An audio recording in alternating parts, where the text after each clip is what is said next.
Hi, hello, magandang hapon sa inyo pong lahat. Mga taga-subaybay ng aking channel na si Pau Blue Eye. Ito po, muli ang inyong lingkod. Ayan, for the very first time po, nag-upload tayo ng video with your host, Kuya Pau. Si Pau Blue Eye po ay karakter po yan ng isang alaga kong pusa. Okay. Bakit Blue Eye? Blue talaga po yung eye niya. As in blue. But then, last 4 months ago, pumanaw na si Pau. Siguro po dahil sa super tanda niya. So, inabot po siya ng almost 13 years si Pau Blue Eye. So, okay, Pau. Happy trip kung saan ka man naroon. Okay, now, may ibabahagi ako ulit. Isa sa mga alaga ko, siya naman po ay si Uwo. Si Uwo.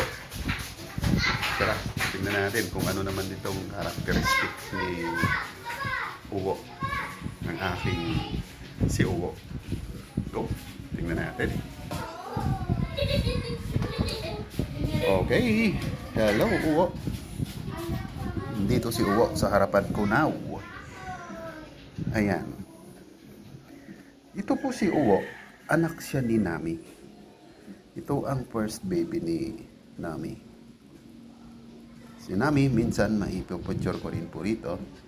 Isa po si Nami isa sa mga pinakamatanda kong mother cat. Marami-rami naman po siyang inanak. Kahit po yung natutulog na yun, anak pa rin po yan ni Nami. Ayan. Ayan natin. Si Uwo muna ang ating interviewin. Ayan. Kilala niya pangalan niya. Uwo, come here. Uwo. Dito, Uwo. Uwo. Come here. Uwo, come here. Come here. Ayan. Kung napapansin niyo po siya, hindi po siya talaga tumataba. Dahil po ang pinagdaanan ni Uwo, nung siya po ay mga ganito palang kalaki. Ito. Isang ito. Ayan. Yan, kapatid po niya yan. Yan ang latest na anak ng kanyang mami na si Nami. Na ano po siya, yan si Uwo, sinishare ko po sa inyo. Yan pong hagdan na yan. Yan ang first stairs po yan. Pa second floor. Then, pagdating po doon sa taas na yan, second floor na yan, meron pa po yan pa third floor. So, yung edge po na ganito, yung ganitong edge ng hagdan, mahilig sa dyan matulog na nakaungko lang. So, yun. Siguro po mga 3 beses siya nahuhulog. Bumabagsak po siya dyan sa may landing na yan. Yan o. Bumabagsak po siya dyan. Yung pangatlong pagbagsak niya po dyan ay akala ko po namatay na siya. Talagang yung bang nag-chill siya tapos parang nakatulog. Hinimatay din. So akala ko nga siya namatay. So after maybe more or less 1 hour, yun huminga siya ulit at tumayo. Napasuray-suray siya. So, yun, hinimatay lang pala. But then, from then, hindi na siya masyadong, mahina po siya kumain. Hindi po siya masyadong matakaw. Unlike nung iba naming pusa. Likaw, come here. Na sobra silang kumain. Si Uwo, hindi po. Kaya kung mapapansin nyo, ayan, may bali yata to. Parang may fracture ang kanyang katawan gawa ng pagkakahulog niya. Kaya yun, hindi siya tumataba. Siya po ang kauna-unahang anak ni Nami. So imagine this one, si Parsley ay yan, laki-laki niya. Siguro mga pang third generation na anak ni Nami yan.